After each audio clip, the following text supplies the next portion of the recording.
I just found out why we call the US America. Calling the United States of America, America, and its people, Americans, has become the standard. It makes sense, right? America's right there in the name, and everyone does it.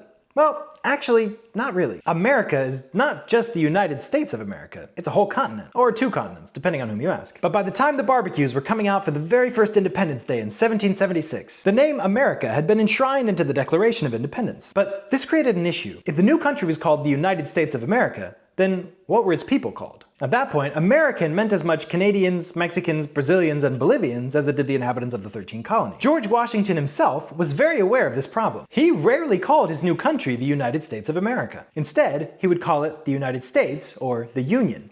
Others called it the Republic. But this didn't solve the core issue. None of these names have good adjectives. If you don't call the people of the United States of America Americans, then what do you call them? United Statesmen? That was actually a genuine suggestion, and incidentally is what Spanish, the main language of the Americas, calls it. Estadounidense. United Stateser.